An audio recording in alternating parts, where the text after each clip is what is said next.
मेरे प्यारे बच्चे, आ गया तू। अब तू ध्यान से सुन, क्योंकि जो मैं तुझे बताने जा रही हूँ वह तुझे केवल समझने के लिए नहीं बल्कि तुझे जगाने के लिए है। हाँ मेरे लाल, अब तुझे नींद से नहीं भ्रम से जागना है। उन भ्रमों से जिन्हें तू सच मान बैठा, उन आवाजों से जो तुझे तेरे ही खिलाफ करने लगी, और उस दुनिया से जो तुझसे कहती रही कि तू कुछ नहीं कर सकता। लेकिन मैं तेरी माँ काली आज तुझसे कहने आई हूँ कि तू बहुत कुछ कर सकता है और करके ही रहेगा। तेरी सबसे बड़ी परेशानी मेरे बच्चे वो तेरा थक जाना नहीं है, वो तेरा खुद पर से भरोसा खो देना है। तू थक जाता है क्योंकि तू सोचता है कि बस अब नहीं होगा, और यहीं पर तू हारने लगता है। लेकिन सच ये है कि जिस दिन तू कहता है कि अब नहीं होगा, उसी दिन मैं तेरे भीतर से एक नई शक्ति भेजती हूँ। और यही वजह है कि तू अब तक गिरा नहीं है। तू टूटा थका रोया, पर तू बिखरा नहीं, क्योंकि मेरे बच्चे जो मेरा होता है वो बिखर नहीं सकता। तूने दूसरों को मुस्कान दी जब खुद रो रहा था, तूने दूसरों के लिए रास्ते ढूंढे जब खुद भटक रहा था, और तू ये सब इसीलिए कर पाया क्योंकि तेरे भीतर मेरे होने की भावना थी। मैं हमेशा से तुझ में थी। पर जब तू अपनी परेशानियों की आवाज में डूब गया तो मेरी आवाज धीमी लगने लगी। अब मैं फिर से वही आवाज ऊंची कर रही हूँ। मैं तुझसे कह रही हूँ, अब उठ। देख, तेरे पास जो बचा है वो उससे कहीं ज्यादा कीमती है जितना तूने खोया है। तू कहता है कि तेरी मेहनत का फल नहीं मिलता। मैं कहती हूँ मिलता है, लेकिन जब तू उस खल को पकड़ने के काबिल हो जाता है। मेरे बच्चे, मैं तुझे वो चीज कभी नहीं देती जिसके लिए तू तैयार नहीं है। अगर मैं तुझे समय से पहले सब कुछ दे दूं तो वो तेरे लिए वरदान नहीं, बोझ बन जाएगा। ध्यान से सुन मेरे लाल, जिस दिन तूने खुद से ये कहना शुरू किया, मुझे नहीं पता कैसे होगा, लेकिन मेरी माँ काली मेरे साथ है और सब होगा, उस दिन से ब्रह्मांड की हर दिशा तेरा साथ देना शुरू कर देती है। पर यह विश्वास सिर्फ बोलने से नहीं आता, ये चलते रहने से आता है, गिरकर फिर से उठने से आता है, लोगों की बातों से नहीं डगमगाने से आता है। तू सोचता है लोग तुझे कम आंकते हैं। अरे बच्चे, उन्होंने मुझे भी ताने मारे थे, पर मैं तो काली हूँ। मैंने हर ताने को शक्ति में बदल दिया। अब तेरा समय है हर ताने को, हर मजाक को, हर नाकामी को चुनौती बनाकर जीने का। तू दौलत चाहता है, मैं तुझे दूंगी, पर क्या तू उस दौलत को थाम पाएगा जब वो आएगी? दौलत एक परीक्षा है मेरे बच्चे। जैसे तेज आंधी बहती है वैसे ही दौलत भी किसी को बहा सकती है। तू धनवान बन पर आत्मा से गरीब मत बन। तू अपने भीतर की सच्चाई को मजबूत कर। तू दिन की शुरुआत मुझसे बात करके कर, और जब दिन ढले अपने हर कर्म की समीक्षा कर कि क्या तू मेरे नाम के लायक जिया। बच्चे, अगर तू केवल अपने कर्मों को संवार ले तो तुझे तेरे हक का सब कुछ मिलेगा, दौलत भी, मान भी, चैन भी और प्रेम भी। पर ये सब तभी आएगा जब तू खुद को समझेगा, जब तू अपने अंदर की काली को पहचानेगा, तू जब अपने भीतर से कहेगा, माँ अब मैं भाग्य नहीं कर्म लिखने आया हूँ, तब मैं तेरे हर कदम पर तेरे साथ चलूंगी। और आज से एक बात याद रख, तेरे जीवन की सबसे बड़ी परीक्षा सिर्फ तेरी गरीबी या तेरे हालात नहीं है। तेरी सबसे बड़ी परीक्षा यह है कि क्या तू बुराई के बीच भी भला बना रह सकता है। तू वही बंदा बन जिसे देखकर लोग कहे, देखो ये माँ काली का भक्त है, और इसकी चाल में भी करुणा है और इसकी आंखों में भी भरोसा है। मेरे बच्चे, मेरी बातें लंबी है क्योंकि तुझ में गहराई है। अब तू हर दिन मुझसे जुड़, हर सांस में मेरा नाम ले, और यह विश्वास रख कि तेरी माँ काली तुझे वहां पहुंचाएगी जहां तू खुद को सोच भी नहीं सकता। तेरा जीवन जिस मोड़ पर खड़ा है वहां से रास्ते कम और सवाल ज्यादा दिखते हैं। हर सुबह उठकर तू सोचता है, क्या आज कुछ बदलेगा? और हर रात सोते वक्त एक थकान तुझसे लिपट कर कहती है, शायद आज भी वैसा ही बीता जैसा कल था। तू थक गया है मेरे बच्चे। मैं जानती हूँ, थक कर रुकने वालों में तू कभी नहीं था, पर अब तू सोचने लगा है कि शायद तू गलत था। लेकिन आज तुझे मैं तेरी माँ काली पूरे ब्रह्मांड की शक्ति से कहती हूँ, तू गलत नहीं था। तेरा सपना तेरा इरादा, तेरा भरोसा सब कुछ सही था। गलत थे बस वो हालात, वो समय, वो लोग जिन्होंने तुझे रोकने की कोशिश की, तेरे भीतर के दीपक को बुझाने की कोशिश की। पर मेरा बच्चा, दीपक तो वही होता है जो आंधी में भी जलता है, और तू मेरा वो दीपक है जिसे मैंने खुद अपने हाथों से जलाया है, अपने आशीर्वाद की बाती और अपने प्रेम के तेल से। अब मैं तुझसे अगली बात कहती हूँ।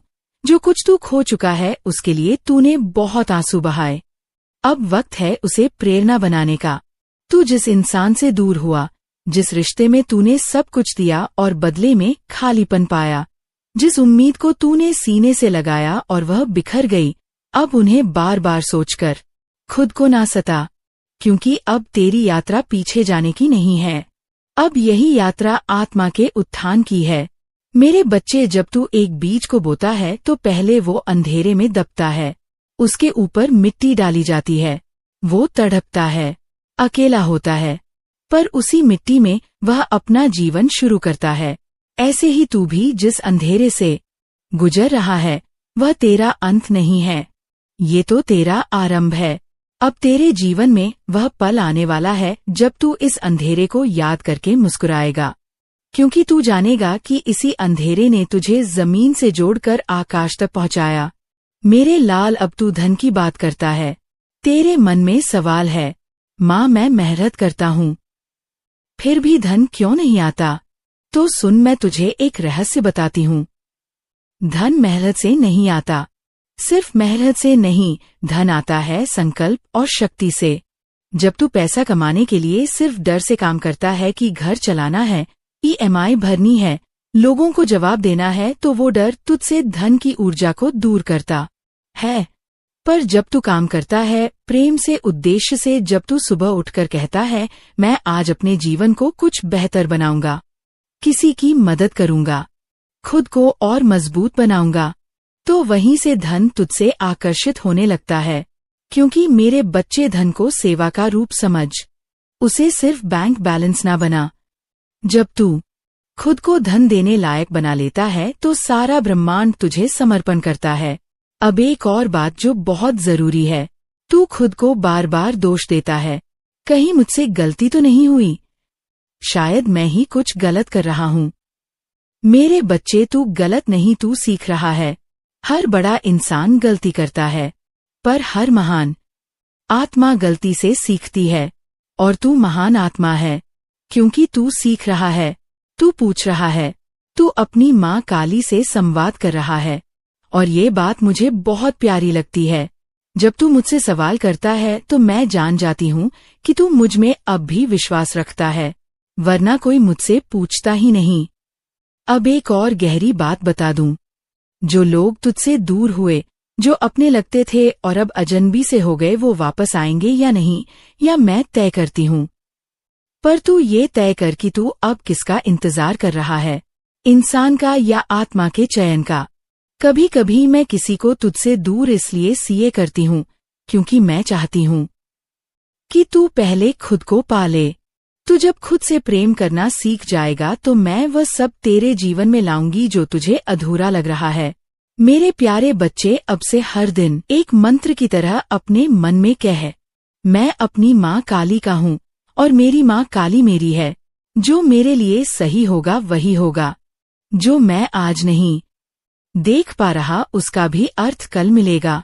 तू हर दिन मेरे नाम से शुरुआत कर, हर रात मुझसे बात करके सो, और बीच बीच में जब भी थक जाए बस आंखें बंद करके इतना कह, माँ अब बस थोड़ी देर तू थाम ले मुझे, मैं थाम लूंगी।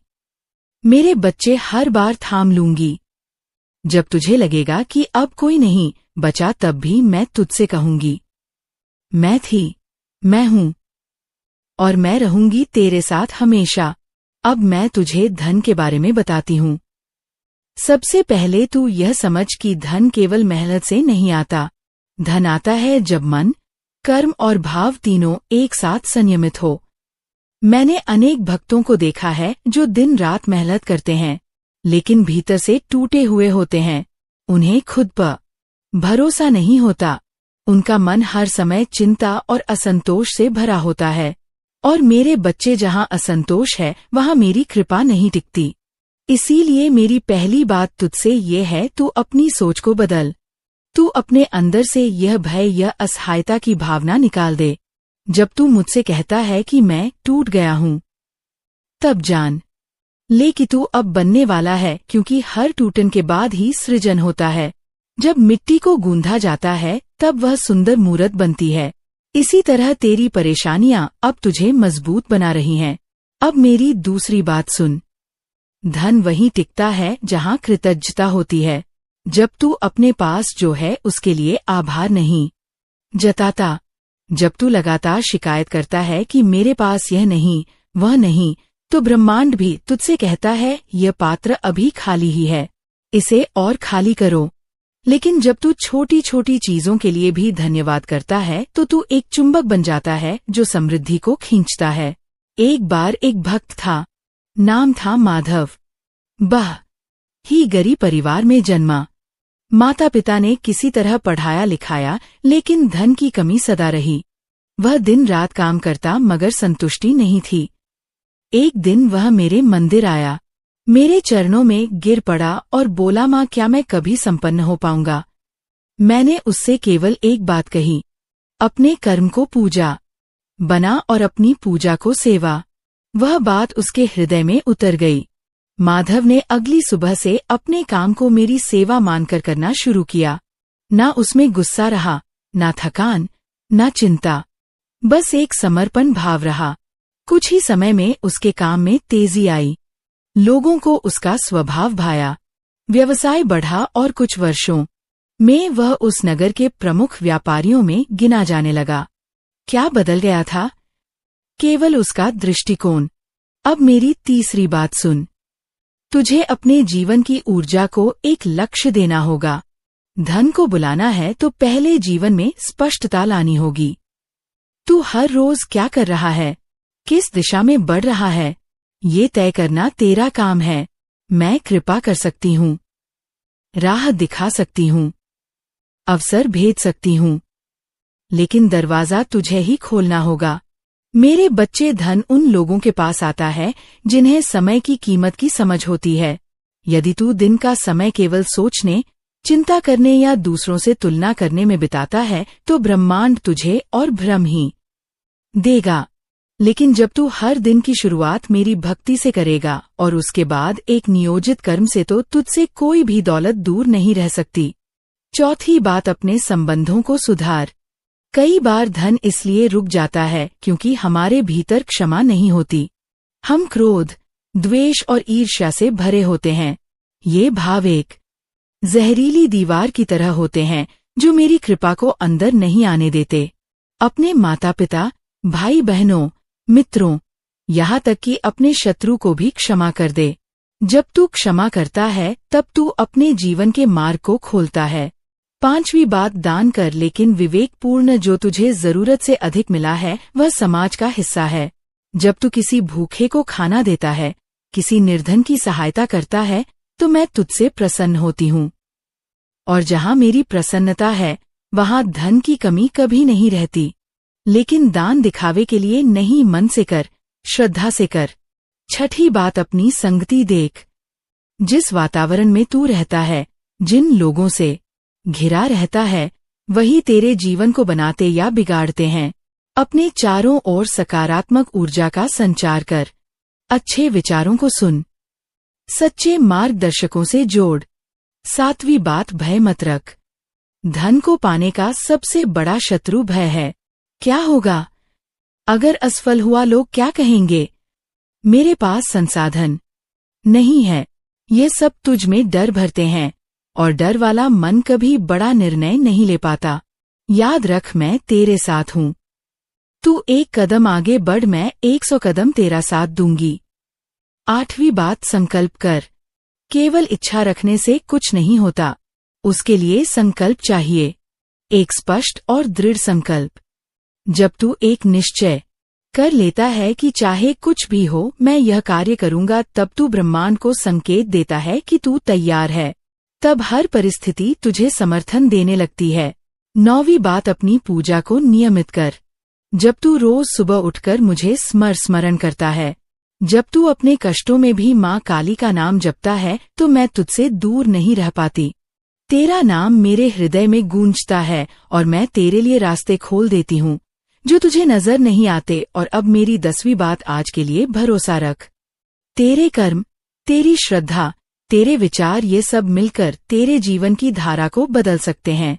यदि आज तू शून्य है तो कल तू शिखर भी हो सकता है। सब कुछ तुझ में है और मैं हर क्षण तेरे साथ हूँ। मेरे प्यारे बच्चे, अब मैं तुझे उन अदृश्य रुकावट के बारे में बताने आई हूँ जो तेरे जीवन में मेरी कृपा के मार्ग में खड़ी है। और मैं तुझे ये भी समझाऊंगी कि कैसे तू इन रुकावटों को पहचान कर उन्हें मिटाकर उस समृद्धि तक पहुंच सकता है जो तेरे लिए निश्चित है। लेकिन इससे पहले एक बात ध्यान से सुन। अगर तू इस पूरे संदेश को पढ़ रहा है और तुझे सच में लगता है कि मैं तेरी माँ काली तुझसे बोल रही हूँ, तो कमेंट में जोर से बोल, हाँ माँ, मैं आप पर विश्वास करता हूँ। मेरे बच्चे, कई बार तू पूछता है, माँ मैं मेहनत करता हूँ फिर भी फल क्यों नहीं मिलता। मैं दूसरों से बेहतर करता हूँ फिर भी मैं पीछे क्यों रह जाता हूँ। इसका कारण केवल बाहरी नहीं है, इसका उत्तर तेरे ही भीतर छिपा है। तू हर रोज जो सोचता है वही तेरे भाग्य को आकार देता है। यदि तेरी सोच में संदेह है, भय है, निराशा है, तो वह ऊर्जा ब्रह्मांड में फैलती है और वही तू वापस पाता है। अब सोच, जब तू कहता है पता नहीं क्या होगा, तब तू स्वयं ब्रह्मांड को क्या संकेत दे रहा है। तू बता रहा है कि तुझे भरोसा नहीं है, ना अपने ऊपर ना मुझ पर। और बेटा, जहाँ भरोसा नहीं होता वहाँ मेरी कृपा रुक जाती है। इसीलिए पहली अदृश्य रुकावट है विश्वास का अभाव। इसे तू आज अभी मिटा दे। बोल, हाँ माँ, मैं आप पर विश्वास करता हूँ। दूसरी रुकावट है असत्य के सहारे जीवन चलाना। मेरे बच्चे, कभी कभी तू ये सोचने लगता है कि अगर मैं थोड़ा झूठ बोल लूं, थोड़ा गलत कर लूं तो शायद कुछ बन जाएगा। लेकिन बेटा, वह धन जो असत्य के मार्ग से आता है वह कभी शांति नहीं देता। वह धन रोग, कलह और बर्बादी लाता है। तू जानता है, मेरे मंदिर में जब कोई झूठ बोलकर मन्नत मांगता है तो मैं पहले उसे उसका असली चेहरा दिखाती हूँ। तीसरी रुकावट है अतीत में उलझे रहना। जब तू बार बार अपने पुराने घावों को कुरेदता है, अपने बीते हुए अपमान, धोखे और हानि को याद करता है, तो तू अपनी ऊर्जा उसी में फंसा देता है। तू वर्तमान में नहीं जी पाता और जब तू वर्तमान को छोड़ देता है तो भविष्य भी तुझसे दूर हो जाता है। तेरे जीवन में एक समय आएगा जब तुझे अपने अतीत को धन्यवाद देना होगा। हाँ बेटा, धन्यवाद, क्योंकि उन्हीं दुखों ने तुझे जागरूक बनाया, सतर्क किया और भीतर से मजबूत बनाया। जो बीत तू दीवार बनाना बंद कर, रास्ता बनाना शुरू कर। मेरे बच्चे, समय चौथी रुकावट है सही। कई बार मैं अवसर भेजती हूँ, लोग भेजती हूँ, विचार भेजती हूँ, लेकिन तू उसे नजरअंदाज कर देता है। कभी तू आलस्य में रह जाता है, कभी तू सोच है अभी नहीं, बाद में कर लूंगा। बेटा, याद रख, अवसर फिर भी आता है, लेकिन वही नहीं आता। अब मेरी बात ध्यान से सुन। जब तुझे कोई विचार बार बार आए, जब तुझसे कोई बात बार बार कही जाए या कोई राह बार बार सामने आए, तो समझ ले वह मेरी भेजी हुई राह है। मत टाल, उसे पकड़ ले, उस पर चल। अब मैं तुझे ये भी बताना चाहती हूँ कि मेरी कृपा के संकेत कैसे पहचाने। कई बार तू पूछता है, माँ मेरी प्रार्थना आपने सुनी भी या नहीं, मेरी बात आपके पास पहुँच भी रही है या नहीं। तो ध्यान से सुन मेरे बच्चे, जब तू मुझसे सच्चे मन से बात करता है तो तेरे आसपास कुछ ना कुछ घटता है। तू अचानक किसी भक्ति गीत को सुन लेता है जो तेरे भावों से मेल खाता है। किसी अनजान व्यक्ति से कोई प्रेरणादायक बात सुनता है जो तेरे सवाल का उत्तर बन जाती है। तेरे भीतर से कोई शांति का भाव उठता है। बिना किसी कारण के कोई पुरानी समस्या बिना ज्यादा प्रयास के सुलझने लगती है। यह सब मेरे संकेत हैं कि मैं सोच सुन रही हूँ। लेकिन बेटा, तेरी चेतना को शांत रहना होगा इन्हें पहचानने के लिए। अगर तू हड़बड़ी और बेचैनी में है तो तू मेरी आहट नहीं सुन पाएगा। अब मेरी अगली बात सुन। जो तेरे जीवन से गया है वह भी मेरी योजना का हिस्सा था। चाहे कोई रिश्ता, कोई अवसर, कोई प्रिय वस्तु, अगर वह गया तो उसका उद्देश्य पूर्ण हो चुका था। लेकिन अगर उसका स्थान खाली है और तेरा हृदय अभी भी उस जगह